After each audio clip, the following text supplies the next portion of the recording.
Hello, my name is Iyad Murtada, and I would like to welcome you here today to our Control Self-Assessment course. This segment we are going to focus on the Control Self-Assessment exam. So if you are thinking about taking a global certification that's recognized globally, especially by the Institute of Internal Auditors, and this certification is focusing on helping the organization improving its control by helping the department conduct control self-assessment, or as internal audit department facilitate the control self-assessment to different departments, this is the certification that's for you. So if we want to start understanding the concept of control self-assessment, let's first ask a question. Who is responsible for internal control inside your organization?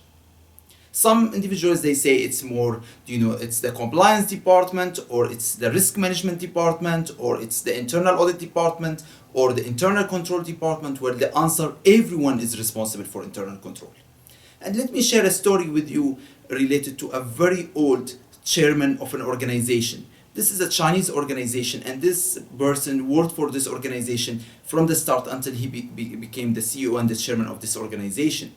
And after 40 years, when they are celebrating 40 years for him working in that organization, and they had all the workers in that factory waiting for him, more than 1,000 workers, he is, as an old man now, was walking very slowly toward them. Then he suddenly stopped.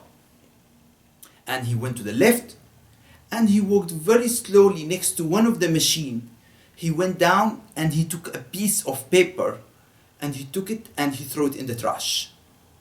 And what he was trying to say, he was sending the message to everyone that even that I am the chairman, even I'm the CEO of the organization, I am responsible for taking any action that will help the organization achieve its goals, which is, if I see a piece of paper, even it's not my work to take it, it's the responsibility of the guy who's doing trash collection, and he's doing garbage collection in our organization, he's doing cleaning. It's my responsibility as a person working for that organization to take it and throw it in the trash.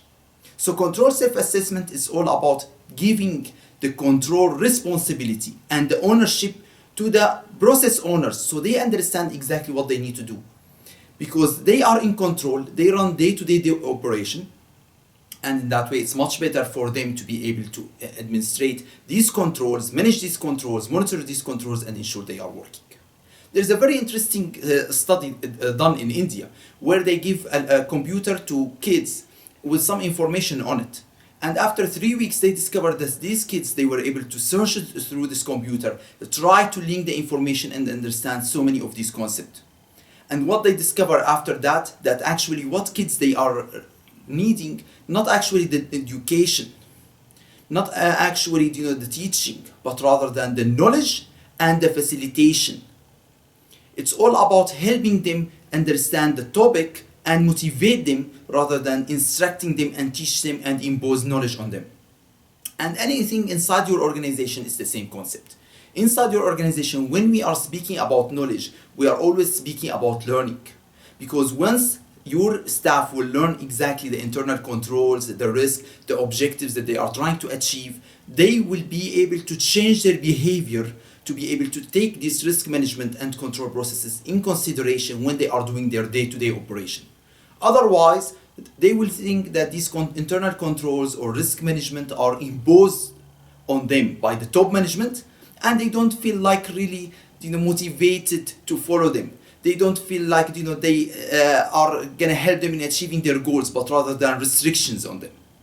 Once we implement control self-assessment in an effective way inside your organization, your staff, process owners, employees, managers, they will create new associations inside their head. And every time they are trying to make a new decision, they are thinking, what about the internal controls here? What about the risk that we have here? Can we achieve our objectives or not? Remember, business owners, they are responsible for achieving and optimizing the performance inside your organization. And for that, you need to give them the tools and the ability to do that. And when we are speaking about giving them the tools and the ability, we are speaking about educating them about the controls and the risk that they are inside their processes on a daily basis, as well as make them understand what's the concept of control self-assessment. So when we are speaking about the definition of control self-assessment, we say control self-assessment is a process through which internal control effectiveness is actually examined and assessed by the process owners, by the employees and the managers.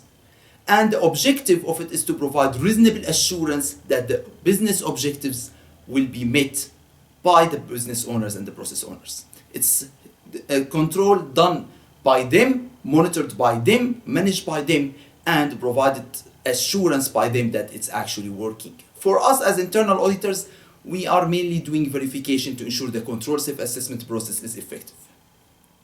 Now let me give you an example how that can happen inside an organization.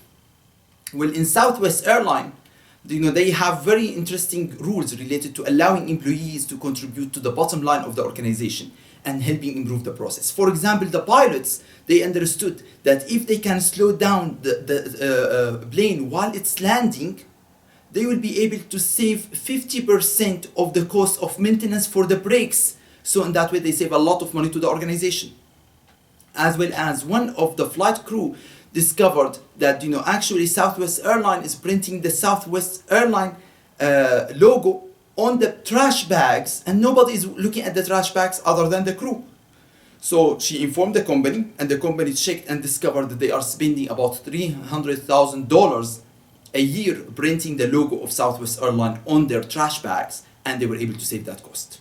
Remember, the business owners, the process owners, they are actually doing the operation on a daily basis, and they understand how the business is being run. If you can help them in trying to understand the controls that they need to have in place to achieve the objectives, to help them understand the risk management that they need to take in consideration to make sure they will achieve the objectives, they will be able much better to achieve the objectives, as well as they will be in control of their operation. Now let's discuss the certification in control self-assessment by the Institute of Internal Auditors. This is the global certification that will give you that.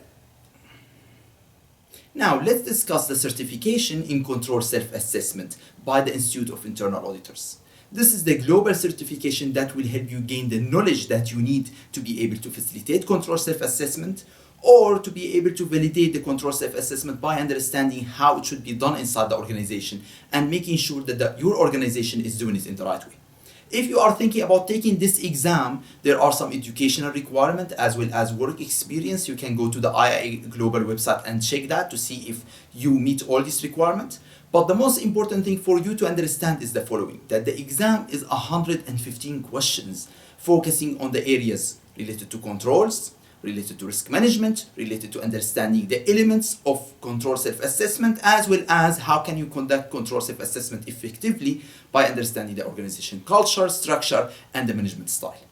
The exam is actually 2 hours and 55 minutes. So in that way, you have about a minute and 20 second, minute and a half approximately for question based on your time. Now, the area that are covered in the exam, they are several areas related to the fundamental of control self-assessment, understanding how you integrate control self-assessment inside the organization and operation, the elements of conducting effective control self-assessment process, and what are the different forms and format that you need to use when you are conducting control self-assessment. There are understanding the business objectives, the organization structure, the management style, and the culture of the organization for you to be able to conduct control self-assessment that's customized and adaptable to your organization structure and style, as well as understanding the risk management framework. How can you identify risk? How can you manage risk? How you can monitor the risk inside your organization? And understand how can you identify the appropriate control framework that you are going to use to be able to implement control inside your organization when you are conducting control self-assessment. So these are the areas that are covered in the exam. Now someone will come and say, why control self-assessment? Do we actually, as internal auditors, in case our organization is actually not doing control self-assessment, if we are only doing pure audit, there is no control self-assessment inside the organization, should I take control self-assessment and become certified? The answer is yes. Because as for us internal auditors, we are required to conduct self-assessment to ensure the quality of our internal audit work is up to the IIA standards. Internal audit, they are doing internal assessment as well as external assessment. For the internal assessment, part of it is for us to do self-assessment to ensure, are we doing everything according to the standards? Are we implementing, technology and using the best tools and techniques for conducting internal audit? Are we effective and efficient in conducting our internal audit? So these are really essential things that you need to learn as internal auditor to conduct your quality assurance. So in that way, for you, in case your organization is not implementing control self-assessment, this certification will help you in providing quality assurance for your internal audit department.